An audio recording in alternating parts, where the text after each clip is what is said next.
तो ये आप लोगों के सामने यहाँ पे ये पेपर है, इसमें जो है सभी क्वेश्चन आपके शामिल किए गए हैं जो 2026 में आपको आपके पेपर में आने वाले हैं।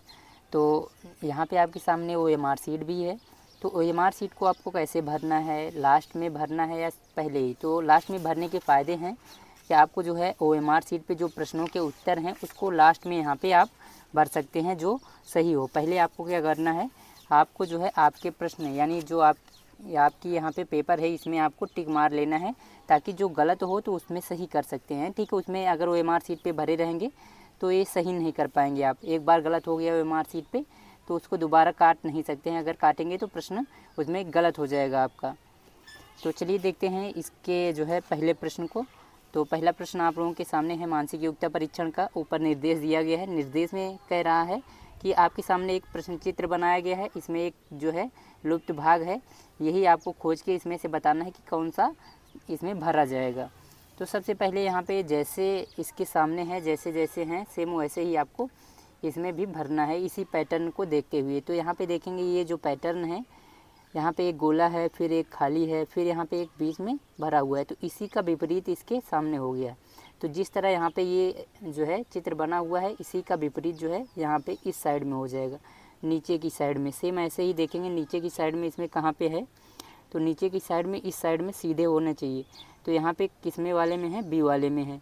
यहाँ पे बीच वाला भाग रंगा हुआ है, सब में रंगा हुआ है बीच वाला भाग, इसमें नहीं रंगा हुआ है तो ये वाला गलत हो जाएगा। इसमें रंगा हुआ है, इसमें भी नहीं रंगा हुआ है, और इसमें देखेंगे साइड चेंज है, यहाँ पे इस कोने पे है, जबकि हमको इस कोने पे होना चाहिए। यहाँ पे ध्यान देना है, पहले कोने पे ही होना चाहिए। तो पहले कोने पे यहाँ पे बी वाला स्टार्ट है, तो इसलिए इसका जो राइट आंसर होगा बी हो जाएगा। तो सबसे पहले इसमें आपको टिक मार लेना है पेंसिल की सहायता से, ताकि आपको पता रहे कि आपका बी वाला ऑप्शन सही है। इसके बाद यहाँ पे दूसरा प्रश्न देखते हैं। दूसरे प्रश्न में आपको आकृति को पूरा करना है। तो आकृति को पूरा करने के लिए आप पेंसिल की सहायता से इसको पूरा कर सकते हैं। तो यहाँ पे लाइन खींचेंगे, ये दूसरी लाइन भी खींच लेना है। फिर ऊपर यहाँ पे देखेंगे इस प्रकार, यहाँ पे 1 2 3 4, यहाँ पे 4 त्रिभुज के आकार का ऊपर बना हुआ है, नीचे भी 4 त्रिभुज का बना हुआ है। तो यहाँ पे अंतिम में बन रहा है, शुरुआत वाला खाली है, ऊपर वाला खाली भाग है, पहला वाला भाग खाली है, पहले वाले भाग में खाली होना चाहिए, नीचे बनना चाहिए। नीचे किस में बना हुआ है, डी वाले ऑप्शन में बना हुआ है, ये ध्यान रखना है। यहाँ पे ध्यान रखेंगे कि पहले वाले कोने पे बना है तो पहले वाले कोने पे नहीं बना रहेगा। यहाँ पे बनाने के बाद आपको पता चल जाएगा। दूसरे कोने पे यहाँ पे क्या बना हुआ है, ये थोड़ा सा आया हुआ भाग है, तो यहाँ पे आया हुआ भाग कहाँ पे है, इसमें है, इसलिए यहाँ पे डी वाला राइट आंसर हो जाएगा। इसके बाद जो है देखेंगे यहाँ पे तीसरा वाला क्वेश्चन। तीसरे वाले क्वेश्चन में आपके सामने यहाँ पे कुछ इस प्रकार की आकृति है। तो इसके आमने सामने का देखेंगे, यहाँ पे जैसे आकृति बना है सेम टू सेम ऐसे ही आकृति यहाँ पे बन गया है, लेकिन यहाँ पे जैसी आकृति है वैसी आकृति यहाँ पे बनाना है। तो यहाँ पे इसको पूरा करेंगे। तो यहाँ पे एक रेखा खींचेंगे और यहाँ पे एक रेखा खींचेंगे पेंसिल की सहायता से। तो यहाँ पे आप पेंसिल की सहायता से खींच भी सकते हैं, यहाँ पे ऐसे लाइन खींच लेंगे और इसको यहाँ से मिला देंगे। तो ध्यान देना है कि यहाँ पे जैसी आकृति है सेम ऐसे ही आकृति यहाँ पे बने। इसके सामने वाली देखेंगे, यहाँ पे इस तरह है तो इस तरह इसके सामने है, इस तरह की आकृति है तो इसके सामने भी इस तरह की आकृति होनी चाहिए। तो यहाँ पे ये पूरा कोना मिला हुआ है, तो ये पूरे कोने को आपको मिला देना है। पहले तिरछी लाइन यहाँ पे पूरे कोने को मिला देना है, फिर यहाँ पे लाइन खींच देना है। तो यहाँ पे इस प्रकार की आकृति इसमें कहाँ पे बनी हुई है, तो इस प्रकार की आकृति यहाँ पे डी वाले में बना हुआ है, तो डी वाला राइट आंसर हो जाएगा यहाँ पे। आगे यहाँ पे देखते हैं क्वेश्चन नंबर 4। क्वेश्चन नंबर 4 में जो है आपके सामने कुछ इस प्रकार की आकृति है, तो सेम ऐसे इसके सामने वाले पे बना हुआ है। तो यहाँ पे जिस प्रकार की आकृति हो इस प्रकार की आकृति यहाँ पे बना देना है। तो इस प्रकार की आकृति जो है यहाँ पे बनाने के लिए यहाँ पे बना देते हैं। ठीक है, तो ये यहाँ पे इस प्रकार की आकृति बनेगी, तो ये रंगा हुआ भाग होगा, रंगा हुआ भाग होगा। और साथ में जैसे यहाँ पे खींचा है लाइन, वैसे ही लाइन भी खींच लेना है। यहाँ पे आपको लाइन खींचेंगे और इसके ऊपर जो है कुछ बना हुआ है, नहीं बना हुआ है, यहाँ पे बिंदु बना होना चाहिए। ठीक है, तो यहाँ पे बिंदु था, तो यहाँ पे बिंदु रहेगा। और यहाँ पे देखेंगे इसके बगल में नीचे यहाँ पे माइनस का चिन्ह होना चाहिए और ऊपर जो है यहाँ पे बिंदु होना चाहिए, तो यहाँ पे बिंदु रहेगा। तो यहाँ पे इस प्रकार की आकृति इसमें कहाँ पे बनी हुई है, तो इस तरफ बना होना चाहिए। यहाँ पे ध्यान देना है, इस तरफ जो है रंगा हुआ भाग होना चाहिए, इस दिशा में। तो इस दिशा में कहाँ पे है, पहले वाले में है और किसी में है नहीं है, तो ए वाला इसका जो है राइट आंसर हो जाएगा। तो ये हमारे चैनल का नाम है student life changer by VKB, आप याद रख सकते हैं। और आपको जो है फ्री में सभी जो है पेपर्स यहाँ पे प्रोवाइड होंगे, तो आप लोग हमारे चैनल पे जुड़े रहिए। तो अगला प्रश्न देखते हैं। यहाँ पे आपके सामने ये दूसरा भाग है। दूसरे भाग में आपको कह रहा है कि जैसे यहाँ पे चित्र में, एक चित्र में, फिर दूसरे चित्र में, फिर तीसरे चित्र में परिवर्तन हो रहा है, इसी परिवर्तन को जारी रखना है और आगे यहाँ पे परिवर्तन होके कौन सा चित्र आएगा ये बता देना है आपको। तो इसमें परिवर्तन करने के बाद कौन सा चित्र आएगा, A, B, C या D।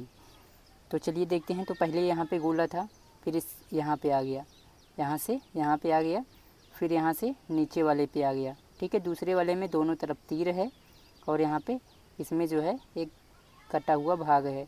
तो यहाँ पे कटा हुआ भाग है।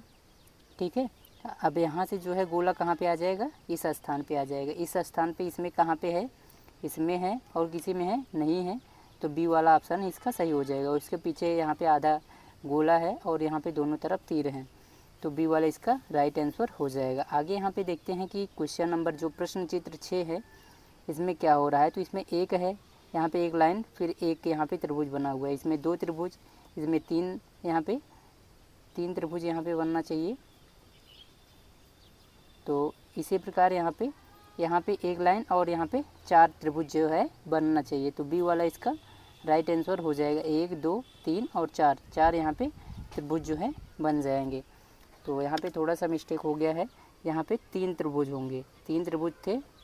ठीक है, तो इसके बाद यहाँ पे क्या हो जाएंगे, 4, यहाँ पे एक लाइन होगी और 4 त्रिभुज यहाँ पे बने होंगे इसी दिशा में, सेम वैसे ही, जबकि इन सभी में नहीं बने हुए हैं। तो बी वाला इसमें भी राइट आंसर हो जाएगा। आगे क्वेश्चन नंबर जो है 7 है। इसमें आपको क्या देखना है, क्या परिवर्तन हो रहा है। तो एक तीर है, एक लाइन है, फिर यहाँ पे 2 तीर हो गए, लेकिन इसका उल्टा हो गया। जैसे इस दिशा में है तो इसके विपरीत हुआ। अब इसके आगे वाले में एक तीर और बढ़ गया, लाइन नीचे बढ़ी हुई है, एक तीर और बढ़ गया और इसकी भी दिशा इसके विपरीत है। फिर इसमें वाले में 4 तीर हो जाएंगे। 4 तीर किस में है, यहाँ पे इस दिशा में, फिर दूसरे, फिर तीसरे, फिर इस दिशा में और लाइन। तो यहाँ पे 4 तीर यहाँ पे हैं सी वाले में, तो सी वाला इसका राइट आंसर हो जाएगा। आगे यहाँ पे क्वेश्चन नंबर 8 है। यहाँ पे देखेंगे क्या परिवर्तन हो रहा है। तो यहाँ पे देखेंगे कि यहाँ पे त्रिभुज 3 है, यहाँ पे खाली है। तो अगले वाले में क्या हो गया, यहाँ पे इसके सामने खाली है, तो यहाँ पे देखेंगे उसके सामने वाला भर गया और नीचे वाला खाली हो गया। इसी प्रकार इसको देखना है, यहाँ पे जो है भरा हुआ है और नीचे यहाँ पे खाली है। तो अगले वाले में क्या हो जाएगा, नीचे वाला भर जाएगा और ऊपर वाला खाली, ऊपर वाला यहाँ पे खाली हो गया है और नीचे वाला भर गया है। तो इसका जो राइट आंसर हो जाएगा ए वाला हो जाएगा। आगे यहाँ पे नीचे चैनल का नाम लिखा हुआ है। आप देखते हैं यहाँ पे 4 प्रश्न हो गए हैं दूसरे भाग से। अब यहाँ पे तीसरा भाग, तीसरे भाग में क्या है, तीसरे भाग में आपको जो है पूछा गया है कि जो यहाँ पे चित्र बना हुआ है प्रश्न चित्र, इसको आपको पूरा करने के बाद इसमें कौन सा जो है आकृति आएगा ये आपको बताना है। तो आकृति को पूर्ण करने के लिए आपको क्या करना पड़ेगा कि यहाँ पे इस आकृति को आप पेंसिल की सहायता से जो है अपने प्रश्न चित्र पे बना लें और यहाँ पे ऐसे अच्छे से चढ़ा लें। चाहे तो आप पेन की सहायता से भी बना सकते हैं। बनाने के बाद जो है आपको इस तरह की आकृति देख लेना है, कैसे यहाँ पे जो बनाए रहेंगे सेम ऐसी ही आकृति आपके सामने कहाँ पे बना हुआ है। तो ऐसी आकृति यहाँ पे आपको बी वाले सेम टू सेम ऐसे ही दिखाई दे रहा होगा, बी वाले ये है, तो बी वाला इसका राइट आंसर यहाँ पे हो जाएगा। और बाकी में देख लेंगे सभी गलत हैं। आगे यहाँ पे क्वेश्चन नंबर जो है प्रश्न चित्र 10 है। जब इसको पूरा करना है, पूरा करेंगे तो यहाँ पे जो है आपके सामने कुछ इस प्रकार आकृति बन के आएगा। ऐसे इसको जो है पेंसिल की सहायता से आप यहाँ पे पटरी का भी इस्तेमाल कर सकते हैं। जब ये पूरा करेंगे तो और यहाँ पे भी लाइन खींच लेना है अच्छे से, और यहाँ पे आपको पता चल जाएगा आसानी से कि इस प्रकार की आकृति इसमें कहाँ पे है। तो ये ऑप्शन में सभी गलत हो गए हैं, तो ये गलत हो जाएंगे यहाँ पे ऑप्शन थोड़ा मिस्टेक हो गया है। आगे देखते हैं यहाँ पे 11वां प्रश्न। आपके सामने यहाँ पे कुछ इस प्रकार की आकृति है, इसको पूरा करना है। इसको पूरा करने के लिए आपको यहाँ पे अंतिम से लाइन खींच देनी है। लाइन यहाँ पे खींचेंगे और यहाँ पे इसके ऊपर चढ़ा देंगे जहाँ जहाँ पे खाली भाग है। तो आपके सामने कुछ इस प्रकार की आकृति यहाँ पे बन के आ जाएगी। इस प्रकार की आकृति किस में है, सी वाले में, सी वाला इसका राइट आंसर यहाँ पे हो जाएगा। इसी तरह क्वेश्चन नंबर 12 है, इसको पूर्ण करना है। तो पूर्ण करने के लिए क्या करना है, सिंपली इसको जो है आपको लाइन खींच देना है, इसको पूरा कर लेना है। आकृति को पूरा कर लेंगे और इसके बाद जो है यहाँ पे चढ़ा लेंगे अच्छे से। चढ़ाने के बाद इस प्रकार की आकृति आपको कहाँ पे देखने को मिल रही है, तो यहाँ पे देखेंगे ऐसे मुड़ा हुआ है ये पूरा, जबकि इसमें मुड़ा नहीं है, इसमें भी नहीं मुड़ा है इस तरह, इसमें सी वाले में मुड़ा है, तो सी वाला राइट आंसर हो जाएगा। आगे देखते हैं अगला। यहाँ पे अगला भाग जो है भाग नंबर 4 है। भाग नंबर 4 में आपको क्या करना है कि आपके सामने एक दर्पण रखा है और इसका प्रतिबिंब जो है आपको बताना है कौन सा होगा। तो दर्पण प्रतिबिंब वाले जो चित्र हैं, इसका अगर प्रतिबिंब बनेगा तो कैसे बनेगा, तो इसके दाहिनी तरफ वाला यानी इस तरफ वाला भाग, दाहिनी तरफ वाला भाग यहाँ पे जो बना हुआ है चित्र, दाहिनी तरफ वाला भाग बाईं तरफ में बन जाएगा और बाईं तरफ वाला भाग जो होगा वो दाहिनी तरफ में बन जाएगा। याद रखना है, यहाँ पे जैसे ये चित्र बना हुआ है इस प्रकार, यहाँ पे ध्यान देना है कि इस तरफ वाला चित्र इस तरफ और इस तरफ वाला चित्र जो है इस तरफ बन जाएगा। तो यहाँ पे ये वाला भाग इस तरफ बनेगा और इस तरफ वाला भाग इस तरफ, तो सेम वैसे ही रहेगा लगभग। तो सेम वैसे ही इसमें, तो इस तरफ वाला भाग इस तरफ और इस तरफ वाला भाग इस तरफ बनेगा, तो इसमें देखेंगे कि सी वाला जो है राइट आंसर होगा। ये वाला भाग इस तरफ वाला भाग तो सेम ही वैसे ही रहेगा, तो सी राइट आंसर हो जाएगा। आगे यहाँ पे देखते हैं अगला जो चित्र है आप लोगों के सामने यहाँ पे, कि इसको जो है आपको ये दाहिनी तरफ वाला भाग बाईं तरफ वाला भाग दाहिनी तरफ बनेगा, तो ये वाला भाग इस तरफ बन जाएगा। इस तरफ बनेगा तो किस प्रकार बनेगा, इस तरफ बन जाएगा, और ये वाला भाग इस तरफ बन जाएगा। तो यहाँ पे बिल्कुल एक ही तरह बनेगा। यहाँ पे दाहिनी तरफ वाला भाग बाईं तरफ वाला भाग दाहिनी तरफ, इसमें यहाँ पे मुड़ा हुआ है इसलिए यहाँ पे बी वाला नहीं होगा। और सी वाले में यहाँ पे देखेंगे ये वाला भाग दाहिनी तरफ है तो ये बाईं तरफ नहीं बना हुआ है, बाईं तरफ और इसमें बना हुआ है लेकिन इसमें तीर नहीं है, इसलिए यहाँ पे डी वाला भी गलत हो जाएगा। ए वाला इसका राइट आंसर यहाँ पे हो जाएगा। इस तरह जो है पेंसिल से आपको यहाँ पे टिक कर लेना है। आगे यहाँ पे क्वेश्चन नंबर जो है यहाँ पे 15 जो है प्रश्न चित्र देखते हैं 15। तो यहाँ पे बना हुआ है TOM। अब इसको जो है दर्पण में यहाँ पे दाहिनी तरफ ये बना है तो ये पहले आ जाएगा, अंतिम में बना है तो ये पहले आ जाएगा, ठीक है। तो और ये यहाँ पे O है तो O ही रहेगा, इसी परिवर्तित नहीं होगा। और यहाँ पे T है तो T ही रहेगा। जब इसको उल्टा करेंगे T को तब भी वैसे ही रहेगा, O को भी उल्टा करेंगे तब भी ऐसे ही रहेगा, M को भी उल्टा करेंगे तो ये दाहिनी तरफ वाला भाग बाईं तरफ वाला भाग दाहिनी तरफ आएगा तब भी वो ऐसे ही रहेगा, तो MOT हो जाएगा। तो MOT किस में है, ए वाले में है, तो ए वाला इसका राइट आंसर यहाँ पे हो जाएगा। आगे यहाँ पे क्वेश्चन नंबर 16 देखते हैं। क्वेश्चन नंबर 16 में आपके सामने कुछ इस प्रकार का चित्र है। तो जब इसको भी उल्टा करेंगे यहाँ पे तब सेम टू सेम ऐसे ही चित्र रहेगा। ऐसे ही चित्र इसमें कौन सा है, तो यहाँ पे जो है लगभग सभी एक ही जैसे चित्र हैं, तो यहाँ पे इसका जो राइट आंसर हो जाएगा सेम ऐसे ही होना चाहिए, सी वाला हो जाएगा। तो इसमें सभी सेम हो गए हैं लेकिन सभी की दिशा जो है परिवर्तित रहेगी आपके एग्जाम पेपर में, तो सी वाला इसका जो है आप राइट आंसर चुन सकते हैं, क्योंकि यहाँ पे सभी में जो है कहीं ना कहीं कुछ ना कुछ गलत रहेगा, ठीक है। इस प्रकार लाइनें हो सकती हैं या ऐसे हो सकता है, ठीक है। तो सी वाला इसका जो है राइट आंसर हो जाएगा, समझ लेते हैं हम। आगे यहाँ पे जो है अगला भाग है भाग 5। भाग 5 में आपके सामने छुपी हुई आकृति को जो है ढूंढना है। यहाँ पे क्या है कि यहाँ पे आकृति है और इसी आकृति ऐसी ही आकृति इसमें कहाँ पे बनी हुई है, कहाँ पे बना सकते हैं हम ऐसी आकृति। तो ऐसी आकृति आप देखेंगे यहाँ पे, इसको मिलाइए कि यहाँ पे देखेंगे कि ये वाली आकृति बन रही है कि नहीं है। इस प्रकार जो है आपको पेंसिल से आपको क्या करना है, पेंसिल की सहायता से, जैसे आपके पास पेंसिल हो या पेन हो तो पेन की सहायता से देखेंगे कि बिल्कुल इसके अंतिम जैसे भाग है तो अंतिम वाले भाग को मिलाते हुए बिल्कुल ऐसे ही आपको चित्र देखने को मिल रहा है या नहीं। सेम टू सेम देखेंगे ये तीर बन रहा है, ये पूरा भाग सी वाले में, सी वाला इसका राइट आंसर होगा। बाकी सभी में देखेंगे तो यहाँ पे बन रहा है ये चतुर्भुज, इस तरह नहीं बन रहा है। इसमें चतुर्भुज बन रहा है तो यहाँ पे तीर नहीं है, नहीं बन रहा है, ठीक है। तो इसमें भी चतुर्भुज बन रहा है तो ये तीर थोड़ा है, जबकि इसमें अच्छा से यहाँ पे लाइन भी नहीं है पीछे, तो ये गलत हो जाएगा। इसलिए आगे यहाँ पे देखेंगे, यहाँ पे देखना है कि आपको डब्लू कहाँ पे बन रहा है, किस वाले में जो है डब्लू बन रहा है। तो डब्लू देखेंगे किस में बन रहा है, तो डब्लू यहाँ पे पहले वाले में बन रहा है, इस प्रकार देखेंगे। देखेंगे इस प्रकार जो है W यहाँ पे बन रहा है, तो ए वाला राइट आंसर हो जाएगा। और किसी में बन रहा है? नहीं बन रहा है, देखेंगे कहीं पे नहीं बन रहा है, तो ए वाला ही इसका राइट आंसर होगा। इस तरह जो है छुपी आकृति आपको ढूंढना रहेगा, और यहाँ पे इस प्रकार की आकृति आपको ढूंढना है किस में बन रहा है, और सेम इसी ही दिशा में होना चाहिए। तो यहाँ पे देखेंगे ये आकृति तो ऐसे ही बन रही है, लेकिन इसमें ये बड़ा है जबकि ये छोटा है, तो छोटा इसमें बन रहा है, देखेंगे तो ये भी ध्यान रखना है। तो सी वाला इसका राइट आंसर हो जाएगा।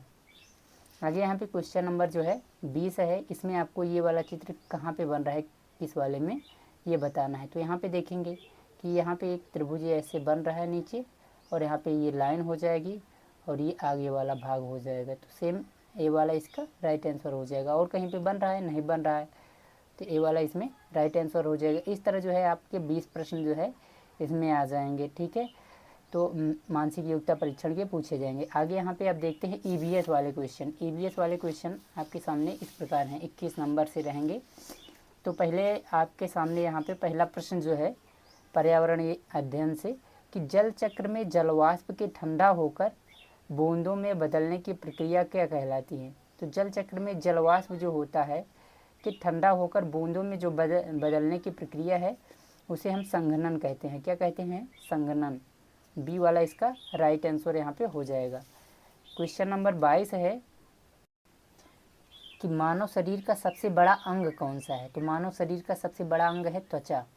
त्वचा आपके पूरे शरीर पे फैली हुई है, तो ये सबसे बड़ा अंग है, याद रखना है। बी वाला इसका राइट आंसर है।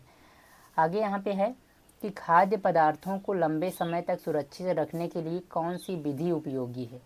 तो इसमें से कौन सी विधि उपयोगी है कि जो है खाद्य पदार्थों, जो खाने वाली चीज़ें हैं उसको लंबे समय तक जो है आप उपयोग में ला सकते हैं। तो जैसे उबाल कर, सुखाना या सुखाकर, या अचार बना के, उपरोक्त सभी। तो इसमें उबाल के भी जो है लंबे समय तक रख सकते हैं, सुखा के भी जो है लंबे समय तक रख सकते हैं ताकि वो ख़राब ना हो, ठीक है। अचार बनाकर भी लंबे समय तक रखे रहते हैं।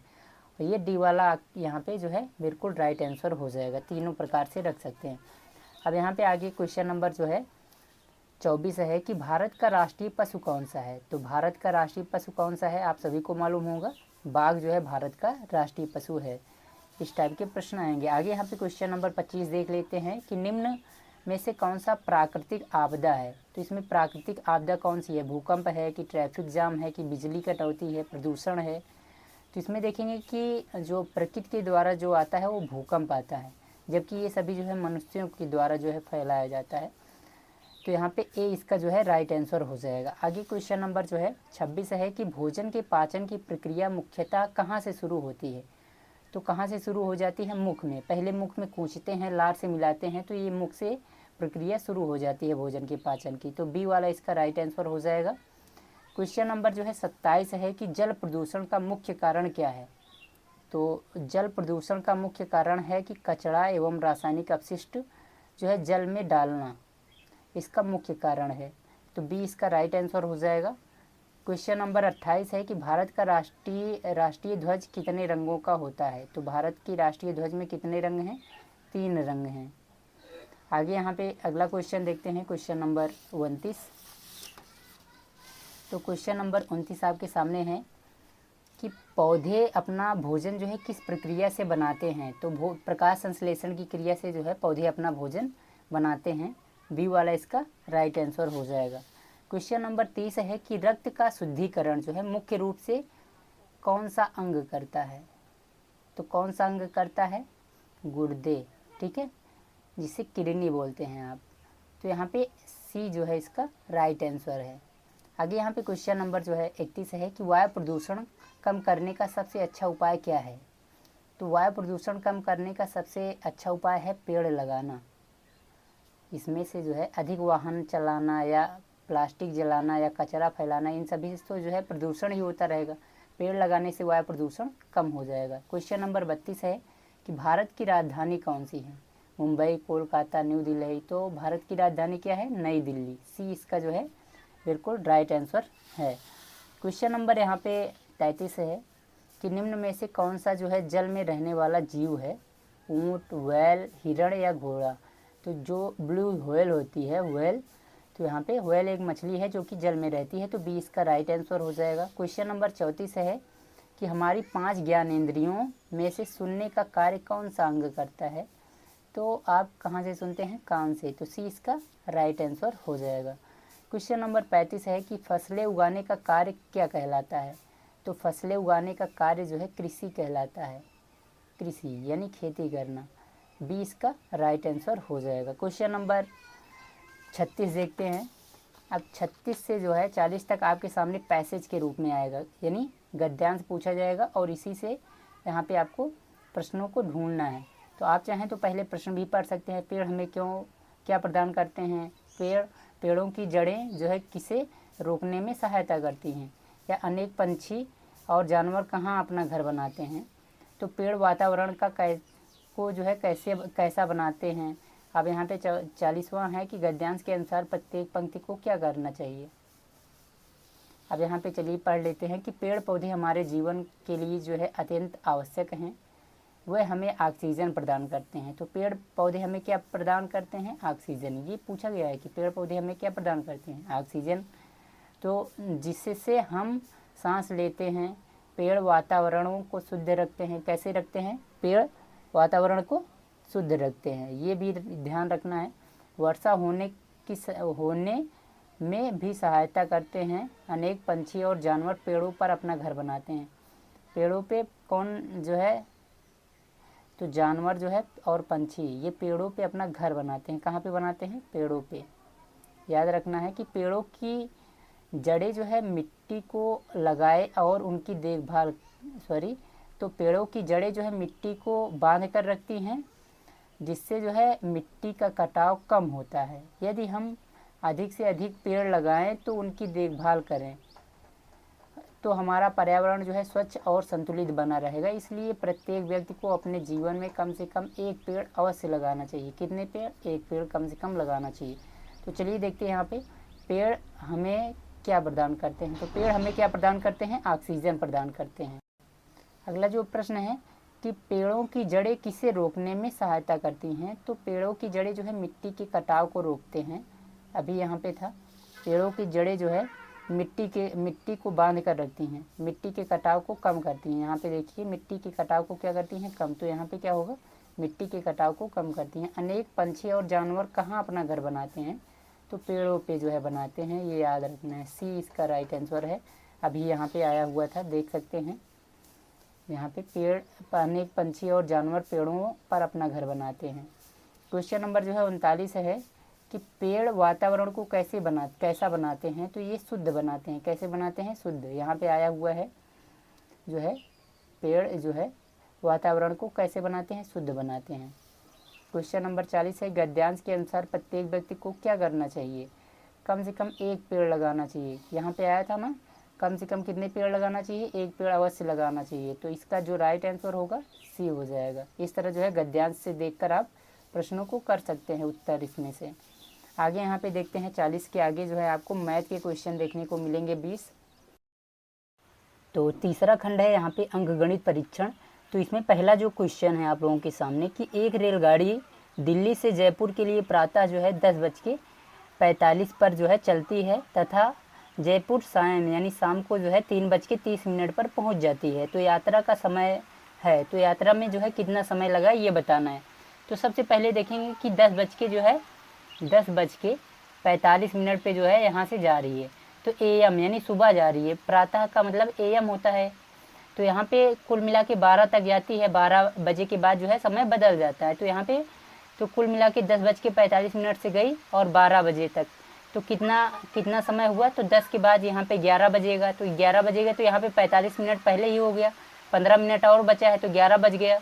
और उसके बाद 12 बजेगा। 12 बजे 11 के बाद 1 घंटे और लगेगा 12।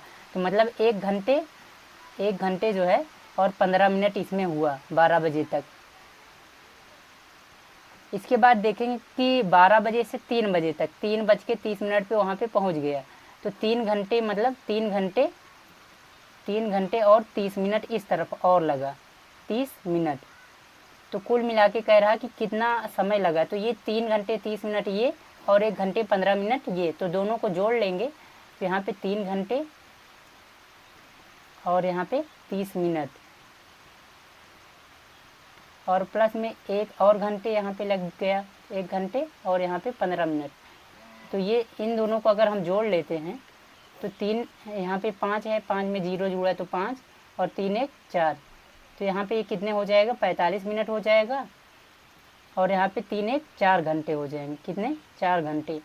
और यहाँ पे याद रखना है अगर 60 मिनट से ज़्यादा हो रहा है तो 1 घंटे और बढ़ जाएगा और यहाँ पे 60 मिनट घट जाएगा। उससे ज़्यादा रहेगा तो उसको यहीं पे मिनट में लिखेंगे, 60 से ज़्यादा हुआ जितना यहीं पे लिखेंगे और बाकी जो है 60 जो रहेगा 1 घंटे इसमें जुड़ जाएगा। जैसे आपको उदाहरण के माध्यम से समझा देता हूँ, जैसे यहाँ पे 85 मिनट होता है तो 60 घटा देते हैं, तो 60 घटाएंगे तो यहाँ पे जो है 5 बचा और यहाँ पे 6 और 2, तो यहाँ पे 25 मिनट हो जाता। और यहाँ पे 60 मिनट का मतलब कितने, 1 घंटे, तो 1 घंटे इसमें जुड़ जाता, तो यहाँ पे 5 घंटे हो जाते। ठीक है, तो याद रखना है। आगे देखते हैं अगला क्वेश्चन जो पूछा गया है इसमें। क्वेश्चन नंबर 42 है कि एक डिब्बा है, एक डिब्बे में जो है 500 अंडे थे और उनका जो है 3/25 भाग जो है टूट गया और टूटा हुआ निकला और तथा कुल का 1/5 भाग जो है मेहमानों के लिए रखना है, उपयोग किए जा सकने वाले अंडों की संख्या। तो इस टाइप के सवाल को कैसे लगाएंगे, तो सबसे पहले यहाँ पे 500 अंडे थे आपके पास, 500 अंडों में जो है कितना भाग जो है टूट गया, तो 3/25 भाग टूट गया और प्लस कितना भाग यहाँ पे मेहमानों को निकालना था, तो 1/5 भाग मेहमानों को निकालना था। तो इन दोनों को पहले जोड़ लेना है कि टूटा हुआ भाग और जो मेहमानों को जो है निकालना है वो भाग, क्योंकि इन दोनों को जोड़ेंगे तो यहाँ पे देखेंगे कि इसका हर समार करेंगे 5 5 25, तो ऊपर भी 5 से गुणा करना पड़ेगा, तो यहाँ पे हो जाएगा 3/25 और प्लस यहाँ पे 5/25 हो जाएगा। अब दोनों को जोड़ेंगे तो यहाँ पे 500 है और यहाँ पे 5 3 8, 8/25 हो जाएगा। तो कुल भाग कितना निकाल लिया गया है, 8/25 भाग निकाल लिया गया है 500 में से। तो 500 का जो है 500 का 8/25 भाग कितना होगा, तो का के स्थान पे यहाँ पे हम गुणे का चिन्ह लगा लेंगे, तो 500 का के स्थान पे गुणे का 8/25। अब 25 से भाग देंगे, 25 दूना 50 हो जाएगा और 25 शून्य शून्य हो जाएगा। अब यहाँ पे इसमें गुणा कर लेंगे तो कितना हो जाएगा, 20 अट्ठे 160, तो 160 अंडे जो है आपने निकाल लिए हैं। तो 160 अंडे निकाल लिए हैं, तो 500 में से अभी कितने अंडे बचे हुए हैं, तो 500 में से 160 अंडे घटा देंगे, तो यहाँ पे बच जाएगा आपके पास 340 अंडे। देखेंगे 0 में 0 गया तो 0 और यहाँ पे 10 में से 6 गया तो 4, अब यहाँ पे 4 बचा, 4 में से 3 गया तो 4 में से 1 गया तो 3 बच जाएगा, यहाँ पे 340 आंसर हो जाएगा इस प्रकार। तो यहाँ पे सी वाला आंसर राइट हो जाएगा। क्वेश्चन नंबर 43 है कि एक दुकानदार ने जो है 200 रुपये की एक दीवार घड़ी खरीदी और उसे ₹40 के लाभ के साथ बेच दिया। उस दीवार घड़ी का विक्रय मूल्य बताना है। तो बहुत सिंपल ही क्वेश्चन पूछा गया है, तो यहाँ पे आसानी से आप लोगों को आ जाएगा कि एक दुकानदार है, उसने जो है कितने रुपए की, 200 रुपये की दीवार घड़ी खरीदी और उस पर 40 रुपये जो है लाभ प्राप्त करना चाहता है। तो 40 रुपये लाभ को जोड़ देंगे तो यहाँ पे कितने रुपए हो जाएंगे, 240 रुपये जो है हो जाएंगे। इसका जो राइट आंसर हो जाएगा कितना हो जाएगा, 240 रुपये, सी वाला इसका राइट आंसर हो जाएगा। आसानी से पता चल जाएगा क्योंकि ये 200 रुपये का ख़रीदा है और उसे 40 रुपये जो है लाभ कमाना है, तो लाभ को इसमें जोड़ देंगे तो ये विक्रय मूल्य हो जाएगा, विक्रय मूल्य। आगे यहाँ पे देखते हैं अगला प्रश्न जो है 44 नंबर का प्रश्न है। इसमें कह रहा है कि एक फल विक्रेता है, एक फल विक्रेता ने 1500 रुपये का सेब खरीदा। सेब कितने रुपए खरीदा, सेब जो है 1500 रुपये का ख़रीदा है। 1500 रुपये का जो है सेब खरीदे हैं, उन्हें अपनी दुकान पर लाने के लिए 100 रुपये खर्च किया। उसने जो है सेब कुल 2236 में बेचे। तो खर्च कितना किया, तो 1500 रुपये का सेब खरीदा था और 100 रुपये का जो है उस पर जो है भाड़ा लगा, यानी उसको लाने के लिए लगा, तो 15 1 1600 रुपये जो है लाने, उसको जो है क्रय मूल्य कितना हुआ, क्रय मूल्य जो है यहाँ से निकाल लेंगे कि कुल कितना खर्च हुआ, 15 1 1600 रुपये क्रय मूल्य हो गया। और उसने कितने रुपए में बेचा, तो बेच दिया उसने जो है 2236 रुपये में। तो 2236 रुपये में से आपको जो है 1600 रुपये घटा देना है। 1600 रुपये घटा देंगे तो कितना बचेगा, 36 यहाँ पे, मतलब यहाँ 12, 12 में 6 गया तो 6, तो 636 रुपये जो है यहाँ पे बच जाएगा, उससे लाभ हो जाएगा। कितने रुपए का लाभ अर्जित हुआ, 636 रुपये का। तो यहाँ पे बी वाला इसका जो है राइट आंसर यहाँ पे हो जाएगा, बी सही उत्तर हो जाएगा इसका। आगे यहाँ पे क्वेश्चन नंबर 45 है। क्वेश्चन नंबर 45 में आपके सामने एक जो है लुप्त संख्या है। यहाँ पे आपको देखेंगे सबसे पहले 5, 8, 3, 9, 4 और फिर -86 और +86 है, बराबर करके दूसरी तरफ जो है गुणे में 86 लिखा है। और यहाँ पे क्या भरा जाएगा ये पूछा जा रहा है। तो यहाँ पे सबसे पहले यहाँ पे ये माइनस में है, ये प्लस में है, तो क्या होंगे, 86 में से 86 घट जाएगा, क्योंकि ये प्लस में है ये माइनस में है, तो माइनस प्लस माइनस हो जाएगा यानी घट जाएगा। अब यहाँ पे आपके सामने है 5, 8, 3 और 9, 4, तो ये है।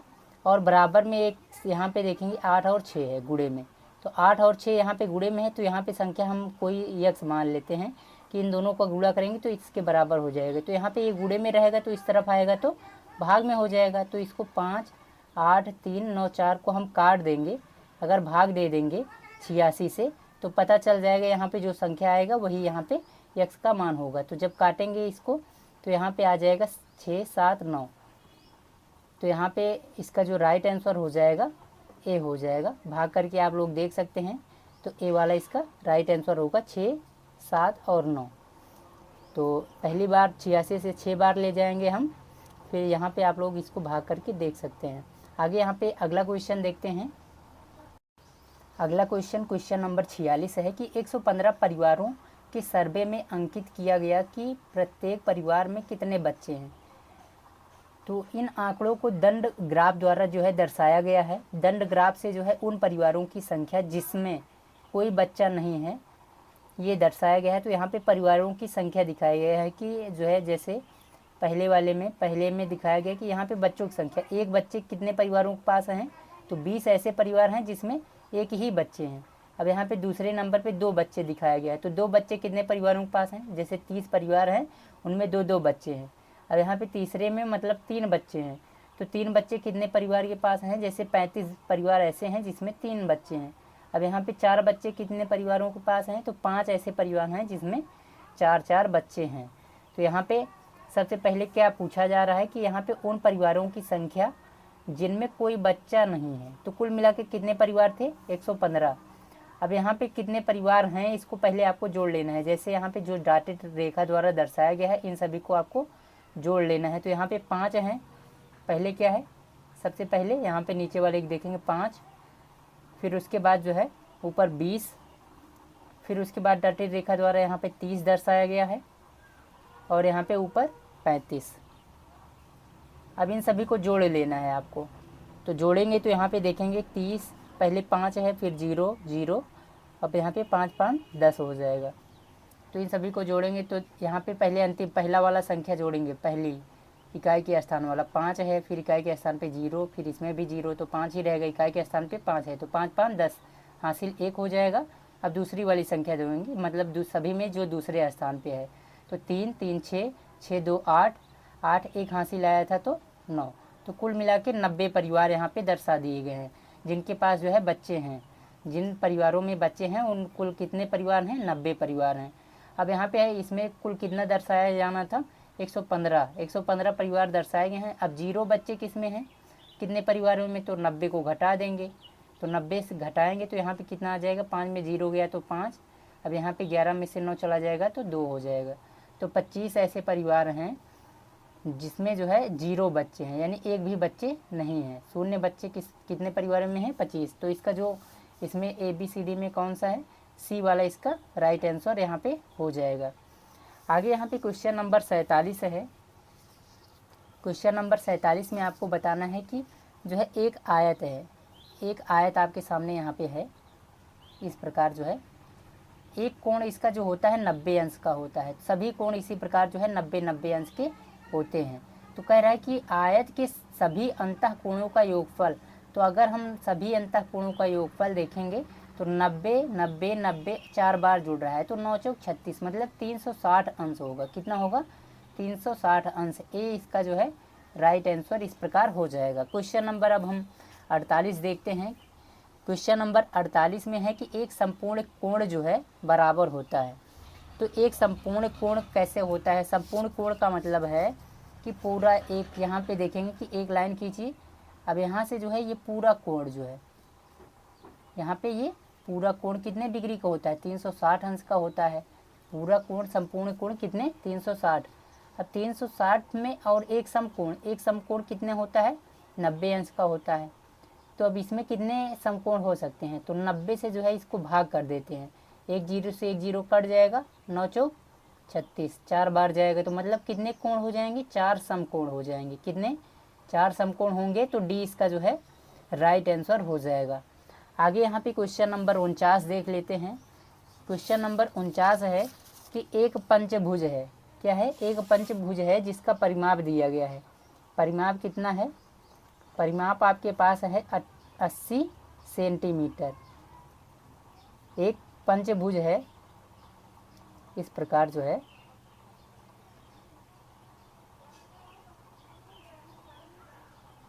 ये पंचभुज है, इसका परिमाप दिया गया है 80 सेंटीमीटर और उसकी 4 भुजाओं की लंबाइयों का योगफल, 4 भुजाओं की लंबाइयों का योगफल दिया गया है 63 सेंटीमीटर है। कितने सेंटीमीटर है? 63 सेंटीमीटर। तो आप इसको बड़ा करके हम देख लेते हैं। जैसे आपके पास है पंचभुज, एक लाइन, ये दूसरा, फिर यहाँ पे एक तीसरा, ठीक है, तो 1 2 3, अब यहाँ पे एक 4 हो गया, फिर यहाँ से ले सकते हैं एक 5। अब इसमें कह रहा है कि इसकी 4 भुजाओं का योगफल दिया गया है, एक भुजा, दूसरी भुजा, ठीक है, तो ये पहली, ये दूसरी, ये तीसरी भुजा और ये चौथी भुजा। 4 भुजाओं का हमको योगफल कितना दिया गया है? 63 सेंटीमीटर दिया गया है। अब एक भुजा का हम मान लेते हैं, यहाँ पे ए है, क्या है? ए मान लो या एक्स मान लो, कुछ भी मान लो। तो जो परिमाप होता है इन सभी भुजाओं का योग होता है। बहुत सिंपल सा तरीका है कि अगर कोई भी चित्र बना हो और परिमाप पूछ रहा हो तो इन सभी भुजाओं का योग कर देते हैं तो वही परिमाप हो जाता है। तो यहाँ पे 4 भुजाओं का योग दिया गया है, 63 है, और एक भुजा ए यहाँ पे जोड़ लेंगे। अब इसी को हमको इसमें से घटा देना है, 80 में से। 80 में से 63 को घटा देंगे तो कितना बचेगा? 0 में से 3 जाएगा नहीं, तो यहाँ पे 80 में से जो है 63 को घटाएंगे तो आपके पास जो है ए वाली भुजा का मान ज्ञात हो जाएगा। तो 10 में से 3 गया तो 7 बच जाएगा। 7 में से यहाँ से जो है हासिल ये 10 हुआ था, अब यहाँ पे 7 बचा, 7 में से 6 गया तो 1 बच जाएगा। तो यहाँ पे कितना हो जाएगा? 17 सेंटीमीटर। कितने सेंटीमीटर? 17 सेंटीमीटर। तो यहाँ पे डी इसका जो है राइट आंसर हो जाएगा। डी यहाँ पे राइट आंसर होगा। अगला प्रश्न देखते हैं। प्रश्न संख्या जो है 50 है। अब कह रहा है कि 0.2 है और इसका गुणा जो है आपको 0.03 में करना है। तो इसका गुणा कैसे करेंगे? तो सबसे पहले यहाँ पे देखेंगे 0.03 लिख लेंगे और इसके नीचे जो है गुणे में 0.2 लिख लेंगे।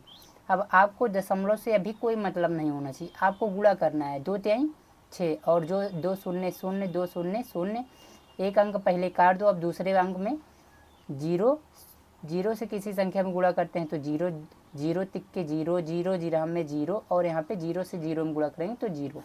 अब क्या करना है? इसको जोड़ते हैं हम। तो 6 में कुछ नहीं जुड़ा 6, 0 में कुछ नहीं जुड़ा 0, 0 में 0 जुड़ा तब भी 0 0। अब यहाँ पे अब देखना है आपके पास यहाँ पे दाहिनी तरफ से कितने अंक पे जो है दशमलव लगा है? 1 अंक बाद। अब इसी तरह जो है ऊपर भी देख लेंगे, 2 अंक बाद, 2 अंक और 1 अंक, 3 अंक बाद, 3 अंक बाद यहाँ पे आपको दशमलव लगा देना है। तो क्या हो जाएगा? 0.006। तो यहाँ पे किस वाले ऑप्शन में यहाँ पे है? ए वाले में। तो ए वाला इसका जो है राइट आंसर यहाँ पे हो जाएगा। ए राइट आंसर होगा 50 नंबर में। आगे यहाँ पे अगला क्वेश्चन देखते हैं। क्वेश्चन नंबर 51 है कि 64 के सभी गुणनखंडों का योगफल ज्ञात करना है। तो 64 है, 64 के गुणनखंड ज्ञात करने के लिए ये कितनी संख्याओं से कट रहा है यही आपको पता करना होता है गुणनखंड में। तो 1 से कट जाता है, सभी संख्याएं 1 से कटती हैं। ये 2 से भी कट जाएगा, उसके बाद ये 4 से भी कटेगा, 3 से नहीं कटेगा। उसके बाद ये किससे कटता है? 8 से कटता है। 8 के बाद ये किससे कटता है? 16 से कटता है। 16 के बाद ये 32 से कटेगा अब ये 32 64 का आधा है, तो इसके बाद जो है आप 64 से ये कटेगा। अब इसमें इसका जो है योगफल पूछा गया है। इसका योगफल ज्ञात करने के लिए हमको कैसे ज्ञात करेंगे, तो सबसे पहले यहाँ पे देखेंगे 32 है, 32 में ऐसा क्या जोड़ें कि ये 40 चला जाए। तो 32 में अगर हम 8 जोड़ देते हैं तो ये क्या हो जाएगा 40। तो इन दोनों को पहले जोड़ लेना है। इसके बाद 16 में अगर हम 4 जोड़ देते हैं तो क्या हो जाएगा 20। अब बाकी जो बचे हैं उनको बाद में जोड़ेंगे। तो पहले 32 और 8 को जोड़ेंगे तो यहाँ पे 40 हो जाएगा, और यहाँ पे 16 और 4 को जोड़ेंगे तो 20 हो जाएगा। तो ये दोनों और चारों संख्याएं जुड़ गई हैं। जो बचा है उसको लिखते हैं 64, और यहाँ पे 2 और 1 3। अब सभी को जोड़ेंगे, 4 3 यहाँ पे 7 हो जाएगा, और 6 4 10 2 12। तो यहाँ पे कितना हो जाएगा इसका योगफल, इसका योगफल हो जाएगा 127। 127 किस में आ रहा है सी वाले में, तो सी वाला इसका राइट आंसर यहाँ पे हो जाएगा। आगे यहाँ पे अगला प्रश्न देखते हैं। अगला प्रश्न आप लोगों के सामने है कि जो है 20 और 30 का जो है सबसे बड़ा सार्व गुणनखंड 20 है और 30 है। सार्व गुणनखंड का मतलब समझ लीजिए कि इसमें सबसे बड़ा गुणनखंड, इसमें सबसे बड़ा सार्व गुणनखंड कौन है जिससे दोनों संख्याएं कट रही हैं। 5 सबसे बड़ा इसमें कौन सा है 25। 25 से देखेंगे 20 कट रहा है, 20 भाग चला जा सकता है, 20 को भाग दे सकते हैं 25 से, नहीं दे सकते। 30 को नहीं दे सकते। अब उससे बड़ा इसमें, उससे छोटा कौन सा है 10। अब 10 से देखेंगे, 10 से भाग करेंगे 20 को, 10 दूना 20, ये कट जा रहा है तो इसका गुणनखंड है। अब 10 से देखेंगे 30 को काटेंगे तो 10 यहीं 30, ये भी कट जा रहा है। तो यहाँ पे सबसे बड़ा गुणनखंड कौन सा हो जाएगा सी हो जाएगा। इस तरह जो है आप चेक कर सकते हैं। आप देखेंगे 25 से भी देख लेते हैं, 25 से कटेगा 20, नहीं कटेगा, तो इसलिए ये गलत हो जाएगा। ठीक, अब यहाँ पे अगला प्रश्न देखते हैं। आपके सामने आ गया है क्वेश्चन नंबर 53। इसमें आपको बताना है कि इन सभी का जो है योगफल सरल करने पे क्या प्राप्त होगा। तो सबसे पहले यहाँ पे आपको क्या करना है, पहली संख्या लिखना है। पहले जो प्लस में है उनको लिख लेते हैं। तो 6.082। अब यहाँ पे प्लस में क्या है, पहले दशमलव के नीचे दशमलव लगाएंगे, और यहाँ पे अब दशमलव की इस तरफ 8 और 2 है। अब दशमलव के दाहिने यानी बाईं तरफ देखते हैं 0, फिर उसके आगे 6 है, तो इसके नीचे संख्या के नीचे ही लिखेंगे। अब यहाँ पे इसी प्रकार प्लस है, अब दशमलव के नीचे दशमलव लगा लो, और दाहिनी तरफ वाला अंक दाहिनी तरफ 2 है तो 2, एक ही अंक के आगे है तो एक ही अंक के आगे लिखेंगे। अब ये बाईं तरफ वाला 8 है, पहले एक अंक हो गया, दूसरे अंक पे 0 है, अब तीसरा अंक बढ़ रहा है तो इसके आगे लिख देंगे 6। अब इन सभी को क्या करना है, पहले जोड़ना है। तो यहाँ पे इसके नीचे कुछ नहीं है, इसके नीचे अगर कुछ नहीं है तो 0 0 कर लेते हैं। इसी प्रकार इस तरफ भी, दाहिनी तरफ भी 0 0 और 0। ठीक है, अब इन तीनों को पहले जोड़ लेना है। 2 है तो 2, 8 में 2 जोड़ेंगे तो 10, 10 की 0 हासिल 1 हो जाएगा। अब इसी प्रकार 8 2 10 हासिल 1 आया था तो 11 हो जाएगा। दशमलव के नीचे दशमलव लगा देंगे। अब यहाँ पे एक हासिल आ गया है तो इसको आगे जोड़ लेंगे। ठीक है, यहाँ पे एक हासिल आया था पहले तो यहाँ पे जोड़े थे, अब इसके आगे वाले में जोड़ेंगे। 8 6 14, 14 एक आया हासिल तो ये 15 हो जाएगा। 15 की 5 हासिल 1 इसमें भी आ गया तो इसमें जोड़ देंगे 6 1 7। अब यहाँ पे 6 है, इसके आगे हासिल कुछ भी नहीं है तो 6 ही रहेगा। अब यहाँ पे अगली संख्या जो है माइनस में दी गई है, तो माइनस में दी गई है तो इसको नीचे वाले में से अब घटाना है, तो दशमलव के नीचे ही दशमलव लगाएंगे, याद रखना है। दाहिनी तरफ वाले अंक कौन कौन सा है, 6 है, 0 है, 8 है, फिर इसके आगे अंक आ गया है 2। अब इस तरफ जो है 0 है। अब इसको क्या करना है, घटाना है, तो जहाँ पे संख्या ना हो वहाँ पे 0 कर लीजिए। अब यहाँ से हासिल लेंगे, ये 10 हो जाएगा। अब 10 में से 2 चला जाएगा, कितना बचेगा 8। अब इसके बाद यहाँ पे 1 है, अब यहाँ से हासिल लेंगे तो यहाँ पे 0 ही है, यहाँ से हासिल लेंगे ये 10 हो जाएगा। अब ये हासिल इसको देगा तो यहाँ पे 1 चला गया था तो 1 ही बचा था तो ये 11 हो जाएगा। 11 में से अब यहाँ पे 8 चला जाएगा तो 8 3 11 हो जाएगा, 3 बचेगा यहाँ पे। अब यहाँ पे 9 बचा है, 9 में से 0 गया तो 9। अब यहाँ पे 0 बचा है, 0 में से 6 जाएगा नहीं, इधर से हासिल लेंगे तो क्या हो जाएगा 10। 10 में से 6 गया तो 4। अब दशमलव के नीचे दशमलव लगा देना है। अब इसके बाद यहाँ पे कितना बचा है 4, क्योंकि 1 हासिल दे दिए थे। अब यहाँ पे 7 है, 7 लिख लो, और 6 है तो 6 लिख लो। तो 674.4038 देखेंगे किस ऑप्शन में है। 674, यहाँ पे देखते हैं 674.4038। तो सॉरी यहाँ पे पेन नहीं चली है, यहाँ पे है 9, क्योंकि यहाँ पे 9 आया था। तो कितना हो जाएगा 674.4938। यहाँ पे बी वाला इसका राइट आंसर हो जाएगा इस प्रकार। आगे यहाँ पे अब अगला प्रश्न देख लेते हैं। क्वेश्चन नंबर जो है 54। क्वेश्चन नंबर 54 में कह रहा है कि 1 और 11 के मध्य कितनी अभाज्य संख्याएं हैं। अभाज्य संख्याएं वो हैं जो किसी से कटती नहीं है, 1 और स्वयं के अलावा। तो 1 और 11 के मध्य, 1 के बाद 2, 2 सबसे छोटी अभाज्य संख्या है। फिर उसके बाद 3 है, 3 के बाद जो है 4 तो 2 से कट जाता है, 5 है, 5 के बाद 7 है, 7 के बाद क्या है, बस यही 7, 7 के बाद 9, 10, 11। तो यही 4 संख्याएं हैं। कितनी संख्याएं हैं? 4 संख्याएं हैं 1 और 11 के मध्य अभाज्य संख्याएं। कितनी संख्याएं? 4। तो बी इसका जो है राइट आंसर यहाँ पे हो जाएगा, 4 संख्याएं हैं। अब इसके बाद है यहाँ पे क्वेश्चन नंबर जो है 55। क्वेश्चन नंबर 55 में जो है 999 और 9999 का गुणनफल ज्ञात करना है। तो ये इसकी एक ट्रिक होती है। तो ट्रिक के लिए यहाँ पे 999 लिखेंगे और इस तरफ इसका गुणा किसमें करना है, 9 9 9 और 9, 4 बार। तो यहाँ पे जो संख्या है पहले इसको देखेंगे, इसमें से क्या करेंगे, छोटी वाली संख्या में एक घटा देंगे। पहले क्या करेंगे, छोटी वाली संख्या में क्या करना है, आपको एक घटा देना है। तो 999 में से एक घटाएंगे तो 998 हो जाएगा। अब इसके बाद जो है, इसके बाद जो ये संख्या है, इस संख्या को जो है यहाँ पे अगली बड़ी वाली संख्या के नीचे लिख के घटाना है। तो यहाँ पे 8, 9 और यहाँ पे 9। अब इसमें से घटा देंगे बड़ी वाली संख्या में से, कितना बचेगा, 9 में से 8 गया तो 1, 9 में से 9 गया तो 0, 9 में से 9 गया तो 0 और यहाँ पे 9। तो यहाँ पे इस प्रकार आपके सामने 2 संख्याएं प्राप्त हो गई। यहाँ पे इसमें से जो घटाए ये संख्या और इसमें से एक घटाए थे वो संख्या। अभी इन दोनों संख्याओं को आपको क्या करना है, एक साथ लिख देना है। तो यहाँ पे 9 9 8, फिर उसके बाद यहाँ वाली संख्या 9 0 0 1, यही इसका जो है आंसर हो जाएगा। गुणा करने के बाद यही संख्या आएगी। तो इस तरह जो है ट्रिक के माध्यम से आप इन सभी संख्याओं का गुणा कर सकते हैं। आगे यहाँ पे अगला क्वेश्चन देखते हैं। क्वेश्चन नंबर 56 है।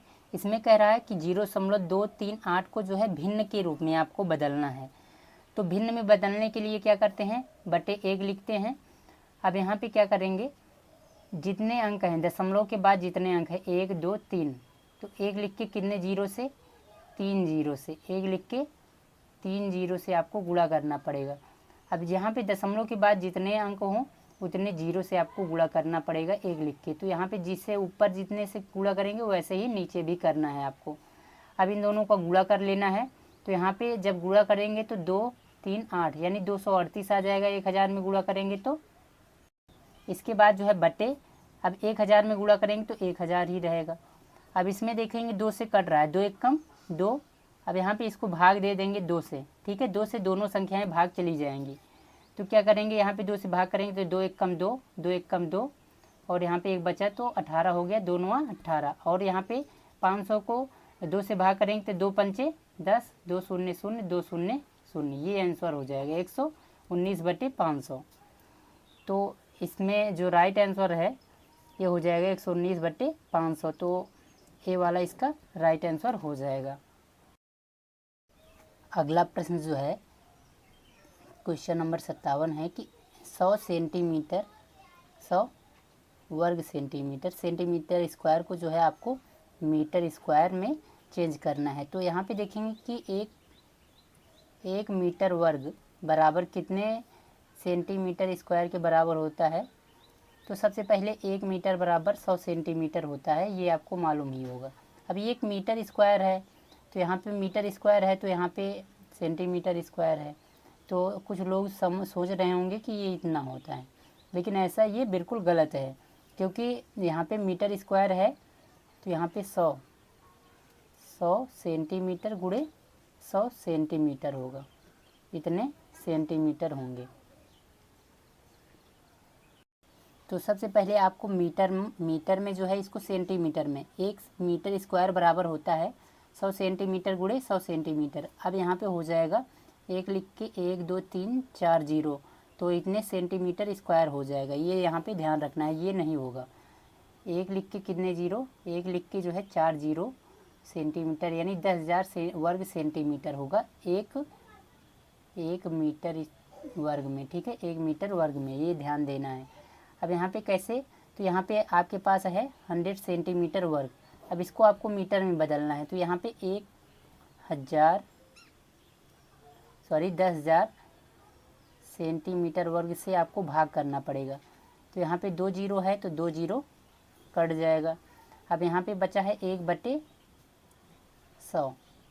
1/100 को अगर हम भाग देंगे तो कितना आ जाएगा, यहाँ पे जैसे ही 1 जीरो हटाएंगे तो 1 दशमलव यहाँ पे आ जाएगा। 2 जीरो है तो यहाँ पे 1 जीरो और लग जाएगा, फिर उसके बाद दशमलव आएगा, यहाँ पे आ जाएगा 0.01 मीटर स्क्वायर। जब इसको हम भाग करेंगे तो इसका जो राइट आंसर हो जाएगा बी। इसका राइट आंसर होगा। आगे यहाँ पे क्वेश्चन नंबर जो है 58 है। क्वेश्चन नंबर 58 में आपको कह रहा है कि 9 और 9 अपान 1999 और बटे 1000 को दशमलव में बदलना है। यहाँ पे हमको बहुत सिंपल सा तरीका है कि 1 2 3 अंक हैं, यानी 3 जीरो है तो यहाँ पे 3 अंक जो है बाद दशमलव लग जाएगा। जितने यहाँ पे जीरो रहेंगे उतने अंक बाद जो है दशमलव लग जाता है। नीचे जितनी संख्याएं रहती हैं 1 2 3, अगर 0 0 लिखा है तो 3 अंक हैं तो 3 अंक बाद जो है दशमलव लग जाएगा। तो यहाँ पे हो जाएगा 0.999। ये बहुत आसान सा तरीका है। 1 2 3 जीरो है तो 1 अंक 2 अंक 3 अंक बाद दशमलव लगा देंगे और इसके आगे कुछ नहीं है तो 0 लिख देंगे, तो 0.999 हो जाएगा। तो इसका जो राइट आंसर हो जाएगा वो सी हो जाएगा, क्योंकि इसी में ऐसा है, तो सी इसका राइट आंसर होगा। अगला प्रश्न देखते हैं, क्वेश्चन नंबर 59 है। क्वेश्चन नंबर 59 में आपको क्या करना है, 0.1 गुणे 0.1 गुणे 0.1, इन तीनों का गुणा करना है। तो ये सिंपल सा है। एक में अगर हम 1 का गुणा करते हैं तो हमेशा 1 ही आता है, लेकिन हमको दशमलव कितने अंक बाद लगाना है, 1 अंक बाद, इसमें दशमलव है, इसमें भी 1 अंक बाद है, इसमें भी, तो 3 अंक हो गए, 1 2 3 अंक। तो 1 अंक ये है, अब दूसरा अंक 0 लगा देंगे, फिर तीसरा अंक भी 0 लगा देंगे, अगर नहीं है तो यहाँ पे 3 अंक बाद हो जाएगा फिर 0, तो 0.001 यहाँ पे इसका आंसर यहाँ पे हो जाएगा ये। तो इसका राइट आंसर हो जाएगा यहाँ पे बी इसका राइट आंसर हो जाएगा इस तरह। आगे यहाँ पे प्रश्न नंबर जो है 60 है। 60 में आपको क्या करना है, आपके सामने यहाँ पे है, इन संख्याओं को जो है ये किसके बराबर है इसमें बताना है हल करके। तो यहाँ पे 3/2 है और भाग का चिन्ह है, 3/2 है और गुणे 2 है प्लस 3/2 है। तो सबसे पहले क्या करते हैं, भाग, उसके बाद फिर गुणा, फिर जोड़ते हैं, फिर घटाते हैं। तो सबसे पहले भाग करेंगे। अगर कोई भी संख्या जैसे 2 है, 2 में 2 से भाग करेंगे तो कितना आएगा, 2 एकम 2, 1 आ जाएगा। इसी तरह 3/2 में से 3/2 को भाग करेंगे तो कितना आ जाएगा, 1 आ जाएगा। अब यहाँ पे 2 से गुणा करना है, फिर उसके बाद 3/2। अब इस पहले गुणा करेंगे तो 2 एकम 2 और प्लस 3/2। अब यहाँ पे देखेंगे कि इन दोनों को जो है जोड़ना है, तो बटे 1 लिखेंगे।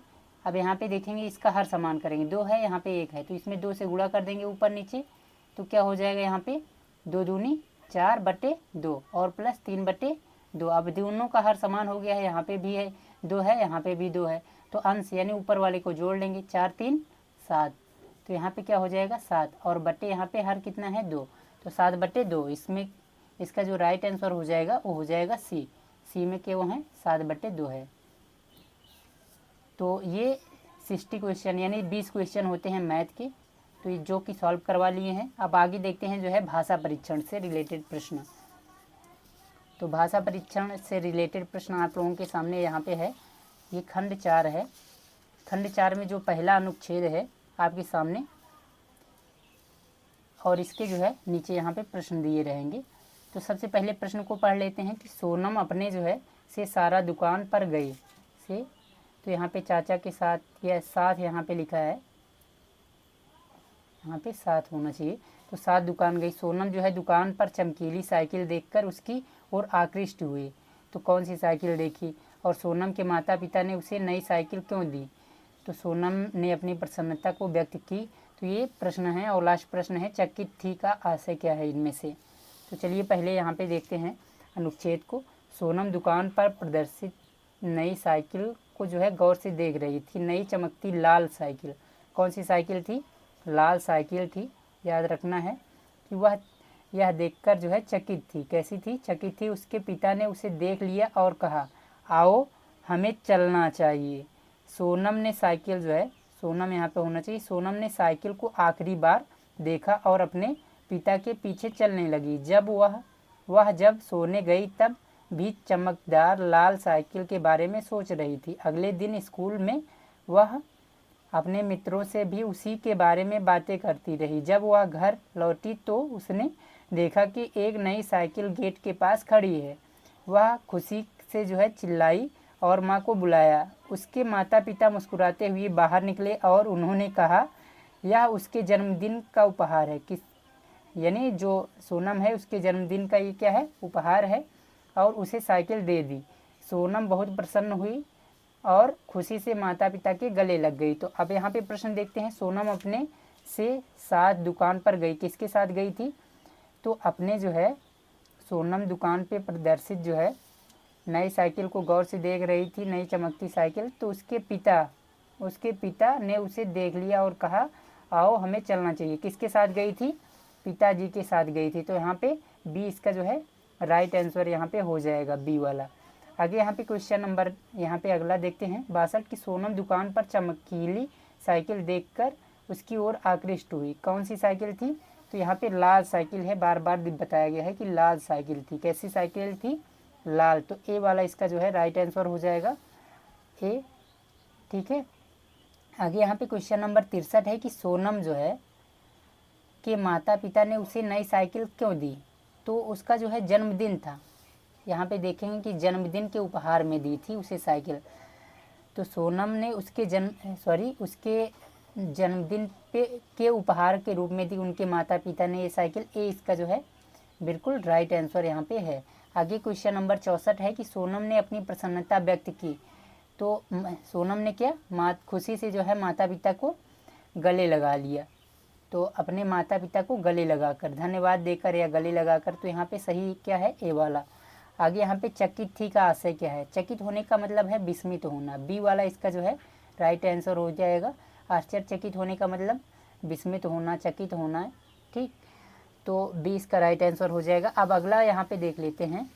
दूसरा अनुच्छेद है कि आज विशाल पांडा केवल मध्य चीन के बांस के जंगलों में और जो है थोड़ी संख्या में तिब्बत में पाए जाते हैं। बांस के वनों से उन्हें जो है भोजन, शरण और सुरक्षा प्राप्त होती है। विशाल पांडा अपना अधिकांश समय जो है बांस के जंगलों में घूमने में और बांस की कोपले को चबाने में व्यतीत करते हैं। क्योंकि वे केवल बांस की कोपलों को ही खाते हैं, वे भी अधिक मात्रा में, इसलिए उनके जो है लिए पर्याप्त भोजन स्वयं नहीं मिलता। तो बहुत अधिक शिकार किए जाने और उनके प्राकृतिक निवास स्थानों को नष्ट होने से वह जो है डन से विलुप्तता का सामना कर रहे हैं। तो यहाँ पे थोड़ा सा मिस्टेक हो गया है। उन्हें जो है केवल चिड़ियाघरों में देखा जा सकता है, जहाँ विशाल पांडा की देखभाल सरल नहीं होती है, क्योंकि उन्हें खिलाने के लिए जो है पर्याप्त भोजन प्राप्त करना कठिन होता है। तो यहाँ पे कह रहे हैं कि पहला प्रश्न है कि किसी चिड़ियाघर में विशाल पांडा की देखभाल कठिन क्यों है? क्योंकि वहाँ पे जो है यहाँ पे देखभाल सरल नहीं होता, क्योंकि उन्हें खिलाने के लिए पर्याप्त भोजन नहीं, तो उनके लिए पर्याप्त भोजन प्राप्त करना कठिन है, इसलिए। तो यहाँ पे सी वाला इसका बिल्कुल राइट आंसर हो जाएगा। क्या है कि भोजन प्राप्त करने में कठिनाई होती है। आगे यहाँ पे दूसरा प्रश्न है कि विशाल पांडा का मुख्य भोजन क्या है? तो बांस की कोपले हैं, बांस की कोपले। यहाँ पे आया था कि वो ज़्यादातर क्या करते हैं, केवल बांस की कोपले ही खाते हैं। क्या करते हैं? बांस की कोपले। तो इसका जो राइट आंसर हो जाएगा इस तरह सी वाला हो जाएगा। वह सुंदर पद जिसका अर्थ होता है। तो यहाँ पे देखेंगे कि ये मिस्टेक हो गया है, तो ये वाला प्रश्न छोड़ देते हैं। अगला प्रश्न देखते हैं हम। कि निम्नलिखित शब्दों में से कौन सा शब्द जो है विशाल का विलोमार्थक है, यानी इसका विलोम शब्द है। तो विशाल का मतलब क्या होता है, बड़ा, यानी विस्तृत, लंबा या बड़ा, ठीक है। तो और लघु का मतलब होता है छोटा। तो इसका विलोमार्थक शब्द यानी विलोम शब्द कौन सा हो जाएगा, लघु। तो सी इसका जो है राइट आंसर हो जाएगा। क्वेश्चन नंबर 70 है कि चिड़ियाघर का वह स्थान जहाँ जो है पंछी पिंजरे में रखे जाते हैं, पशु भोजन और विश्राम करते हैं, बच्चे पशुओं का मनोरंजन करते हैं, या पशु पंछियों को जो है बाड़ों और पिंजरों में रखा जाता है। तो चिड़ियाघर कौन सा स्थान है जहाँ पे जो है पशु पंछियों और बाड़ों और पिंजरों में रखा जाता है। तो ये इसका जो है राइट आंसर हो जाएगा, डी वाला। आगे यहाँ पे अगला जो है अनुच्छेद देखते हैं, अनुच्छेद नंबर 3। तो अनुच्छेद 3 आपके सामने है। यहाँ पे इसको पढ़ते हैं कि फूल हमारे लिए अनेक रूपों में उपयोगी है। फूल अनेक रंगों और आकृतियों के होते हैं। वह सौंदर्य के प्रतीक हैं। फूलों का उपयोग धार्मिक पूजा में होता है। प्यार और सम्मान का प्रदर्शन करने के लिए जो है फूलों के गुलदस्ते दिए जाते हैं। फूलों के हार बनाए जाते हैं और देवताओं को सजाने के लिए और महान लोगों के सम्मान के लिए जो है उनका उपयोग किया जाता है। अपने रहने के वातावरण में सुंदरता बढ़ाने के लिए फूलों को फूलदानी में सजाया जाता है। फूलों के व्यवहारिक उपयोग भी हैं और इनका उपयोग इत्र, चाय और जो है सौंदर्य प्रसाधन के उत्पाद बनाने में किया जाता है। कुछ फूलों का जो है उपयोग दवाइयों के रूप में होता है। संक्षेप में जो है फूल महत्वपूर्ण हैं क्योंकि शरीर और मन पर उनका जो है सकारात्मक प्रभाव पड़ता है। तो यहाँ पे प्रश्न है कि फूल हमारे लिए अनेक रूपों में हैं, तो उपयोगी होते हैं या प्रदान किए जाते हैं या बिक्री किए जाते हैं। तो फूल हमारे लिए अनेक रूपों में उपयोगी होते हैं, बी इसका जो है राइट आंसर हो जाएगा। यहाँ पे है सबसे ऊपर, अनेक रूपों में उपयोगी होते हैं। उसके बाद जो है दूसरा प्रश्न है, फूल मिलते हैं। फूल जो है कितने प्रकार के, अनेक आकृतियों के, अनेक रंगों और आकृतियों में या समान आकार में। तो फूल जो है यहाँ पे कैसे मिलते हैं, अनेक रंगों और जो है आकृतियों के होते हैं। तो यहाँ पे इसका जो राइट आंसर हो जाएगा सी हो जाएगा। आगे यहाँ पे क्वेश्चन नंबर 73 है कि फूलों के व्यवहारिक उपयोग हैं। तो ये व्यवहारिक उपयोग में जो है स्नेह, इत्र और सौंदर्य प्रसाधन बनाने में किया जाता है। तो ये तीनों किया जाता है, ये इसका जो है राइट आंसर हो जाएगा। आगे यहाँ पे फूलों का उपयोग दवाइयाँ बनाने में होता है। तो कुछ फूल जो होते हैं उनका उपयोग जो है यहाँ पे दिया गया है कि इत्र, चाय और जो है सौंदर्य प्रसाधन में उपयोग किया जाता है। कुछ फूलों का, कौन से फूलों का, कुछ फूलों का। तो इसमें कुछ हो जाएगा सही ऑप्शन। कुछ फूलों का उपयोग दवाइयाँ बनाने में किया जाता है। प्रभाव शब्द का अर्थ है, प्रभाव का मतलब असर पड़ना, प्रभाव का मतलब असर दिखना या असर पड़ना एक प्रकार से। तो यहाँ पे 20 का राइट आंसर हो जाएगा। अब इसके बाद यहाँ पे लास्ट जो है अनुच्छेद नंबर 4 है कि राष्ट्रीय संग्रहालय दिल्ली में जो है मोटे शोधों के पीछे प्रदर्शित सबसे जो है विशाल में सबसे प्रसिद्ध नदी की अमूल्यता नहीं किया जा सकता। मोहन जोदड़ो की ट्रॉल चलती लड़की कांस्य की बनी दुर्लभ कलाकृति है। हमारी स्कूली पाठ्य पुस्तक भी हमारी 5000 वर्ष प्राचीन विरासत के बारे में बताती है। उसमें बाजू से लेकर अंगुलियों तक मीन, हाथी दांत या जो है पत्थर की धातु की बहुत सी चूड़ियाँ अलंकृत करती हैं। आधुनिक कला का नमूना एक साथ 3 पेटेंट वाला घर है। उसके दाएं हाथ में कोहनी के ऊपर और कलाई पर कुछ चूड़ियाँ हैं। वह जो है निर्मित मानवीय आत्मा का प्रदर्शन है और यह हमें याद दिलाती है कि हमारी इंडिया पर किसी कलाकृति का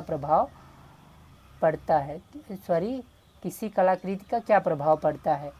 तो यहाँ पे ट्राल करती जो है लड़की को मोटे शोधों के पीछे बंद किया गया है क्योंकि यह एक दुर्लभ कलाकृति है। तो राष्ट्रीय संग्रहालय में जो है विशाल प्रसिद्ध नदी की अमूल्यता नहीं किया जा सकता है। मोहनजोदड़ो में ट्राल चलती लड़की कांस्य की बनी दुर्लभ कलाकृति है। कौन सी कलाकृति है, ये दुर्लभ कलाकृति है, इसीलिए इसको बंद किया गया है। और यहाँ पे पेटेंट का भाग है, तो इसमें पेटेंट का भाग कहाँ है, यहाँ पे पेटेंट आया हुआ शब्द है। तो आधुनिक कला का नमूना एक साथ 3 पेटेंट वाला घर है। उसके दाएं हाथ में कोहनी के ऊपर और कलाई पर कुछ चूड़ियाँ हैं। तो यहाँ पे जो इसका राइट आंसर हो जाएगा,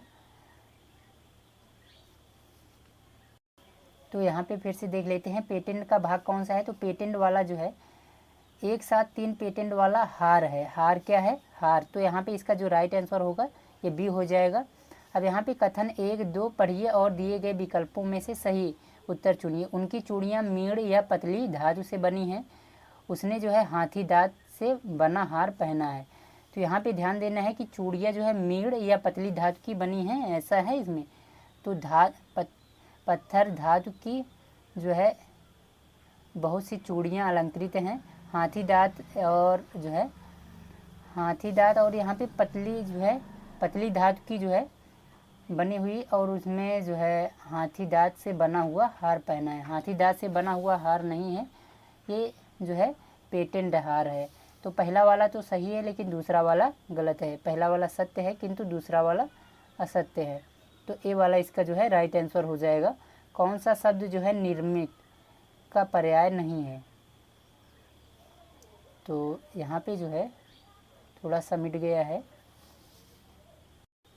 तो इसको छोड़ते हैं। आगे यहाँ पे देखते हैं कलाकृति शब्द का अर्थ है। कलाकृति का मतलब है कि कला के बारे में तथ्य या मनुष्य द्वारा बनाए गए कला के नमूने, जमीन से खोदी गई वस्तुएं, कायर की मूर्तियाँ। तो यहाँ पे मनुष्य द्वारा बनाए गए कला के नमूने, तो इससे क्या कहते हैं, कलाकृति। बी वाला इसका राइट आंसर हो जाएगा। तो ये 80 क्वेश्चन थे। जो पूरा प्रश्न सॉल्व होने के बाद आप देख सकते हैं यहाँ पे आपके सामने OMR सीट पे आपको भरना रहेगा। तो यहाँ पे आपके सामने रोल नंबर भरना रहेगा जो कि आपके एडमिट कार्ड में होगा। तो यहाँ पे 7, 6, 5, 4, 3, 8, 7 जैसे आपके एडमिट कार्ड पे रहेगा वैसे यहाँ पे भर देना है, एक एक रोल नंबर देख के। ठीक है, रोल नंबर देख के यहाँ पे भरना रहेगा। उसके बाद यहाँ पे आपको अपना नाम जो है बड़े अक्षरों में लिखना होगा। जैसे अब यहाँ पे कोई भी नाम लिख सकते हैं, जैसे राम। तो यहाँ पे बड़े अक्षरों का मतलब है यहाँ पे RAM, इस तरह जो है बड़े अक्षरों में आप लिखेंगे। अब आगे जो भी हो उस पूरा लिख सकते हैं। उसके बाद आपके पिताजी का नाम जो भी हो, ठीक है, तो यहाँ पे लिख सकते हैं जैसे हरी जैसे यहाँ पे लिखना है तो HARI सब बड़े लेटर में आपको लिखना है, ये ध्यान रखना है। इसके बाद जो है आपको कैसे भरना है ये बताया गया है कि जैसे रोल नंबर यहाँ पे जो संख्या लिखी रहेंगे 1 से 9 तक जो है संख्या दी गई है, तो 1 लिखे हैं तो 1 वाले को पेंट करेंगे। दूसरी लाइन में देखेंगे 7 है तो 7 वाले को पेंट कर देंगे। तीसरी लाइन में 3 है तो 3 को पेंट कर देंगे। यहाँ पे जो लिखे रहेंगे उसी को आपको पेंट कर देना है। इस तरह जो है जो है आपका रोल नंबर जो होगा उसमें। तो चलिए यहाँ पे देख लेते हैं। इस प्रकार जो है आपको अपना रोल नंबर यहाँ पे भरना है और पेंट कर देना है। तो अब यहाँ पे जैसे आंसर शीट में यहाँ पे आप कर सकते हैं। यहाँ पे देखते हैं कि आंसर को कैसे करना है। जैसे अब यहाँ पे आपके सामने ये पेपर में अभी आप टिक मार लिए हैं, ठीक है। आपको पता है कि आप कोई गलत नहीं है, आप मिलाना चाहे तो मिला सकते हैं कि आपका जो है कौन सा आंसर सही था। अब जैसे पहले का जो है आपको ए वाला सही, यहाँ पे आपको बी वाला सही था, तो आप बी वाला यहाँ पे पहले वाले में जो है आपको बी वाले को इस प्रकार जो है आपको पेंट करना रहेगा। उसके बाद यहाँ पे दूसरे प्रश्न में कौन सा सही था, दूसरे वाले में डी वाला सही था, तो दूसरे वाले में आपको डी वाले को पेंट करना है इस प्रकार। एक भी छोड़ना नहीं, ध्यान से देखना है, एक से ज़्यादा आपको पेंट नहीं करना है और कुछ छोड़ना नहीं है, न क्रॉस करना है या छोटा सा भी नहीं करना है, नहीं तो गलत हो जाएगा। अब गलत कैसे होगा, जैसे एक किए हैं अब इसी में एक और कर दिए, ऐसे भी कर दिए तभी ये इसका नंबर जो है आपका कट जाएगा, ये ध्यान रखना है। अगर ऐसे भी कहीं पे कर दिए ये वाला गलत है तो ऐसे भी कर दिए तब भी ये गलत हो जाएगा। तो ध्यान से आपको करना है, इसमें कोई भी काट पीट ना हो। अब यहाँ पे तीसरे में जो है आपका कौन सा सही था, तो तीसरे में आपका जो है डी वाला सही था। तो इस प्रकार जो है तीसरे में देखना है इसके सामने और डी वाला देखना है। तो डी वाले को इस प्रकार आपको अच्छे से पेंट कर देना है, आपको गलत नहीं होने देना है। इसीलिए मैं बोल रहा था कि पहले इसमें आपको टिक मार लेना है जो सही होगा। अब देख देख के, जैसे तीसरे नंबर का है तो मिलाना है तीसरे नंबर का, फिर डी है तो डी भरना है। इस तरह जो है अब चौथे वाले में कौन सा सही था, तो ए वाला सही था, तो चौथे वाले में आपको ए वाला यहाँ पे भर देना है, ऐसे पूरी तरह से ऐसे रंग देना है। इसी गोले के बाहर नहीं रंगना है, यहीं पे इसके गोले में ही रंग देना है। ठीक है, तो थोड़ा दिक्कत ना हो पाए, इसको प्रैक्टिस कर लेना है आपको एमआर शीट पे। अब यहाँ पे 5वें में देखना है, 5वें में आप खोलेंगे, पहले ही टिक मारे हैं तो जो सही होगा आप एक बार मिला भी लेंगे। उसके बाद जो है 5वें में कौन सा सही है, तो 5वें में आपका जो है बी वाला सही है, तो आपको वो एमआर शीट पे यहाँ पे 5वें में बी वाला भर देना है। बी वाले को ऐसे पेंट कर देना है अच्छे से, इसके अलावा कुछ नहीं करना है, बढ़िया से ऐसे पेंट करना है। तो इस तरह जो है आप पूरा भर सकते हैं 80 प्रश्नों को। और लास्ट में आपके यहाँ पे देखेंगे कि कैंडिडेट जिस हाथ से लिख रहा है उससे यहाँ पे सिग्नेचर करना होता है, आपका सिग्नेचर लगेगा। तो यहाँ पे अभी जैसे राम है तो राम का सिग्नेचर है, यहाँ सिग्नेचर का मतलब आप नाम लिख सकते हैं छोटे बड़े लेटर में कैसे भी। और यहाँ पे इनविजिलेटर लिखा रहेगा तो आपको नहीं करना है, क्योंकि इनविजिलेटर लिखा रहेगा तो वो आपका एग्जामिनर करेगा। ये यहाँ पे आपको केवल कैंडिडेट वाले में ही करना है, ये ध्यान रखना है। ये वहाँ पे आपके एग्ज़ाम में जो टीचर रहेंगे वो बताएंगे आपको ये। तो मिलते हैं नेक्स्ट वीडियो में। तो आपके एग्ज़ाम में डायरेक्ट देखने को मिलने वाले हैं, तो ये पेपर है आपका। तो मिलते हैं नेक्स्ट वीडियो में। अगर वीडियो पसंद आई है तो अपने दोस्तों के साथ भी शेयर कर दीजिए।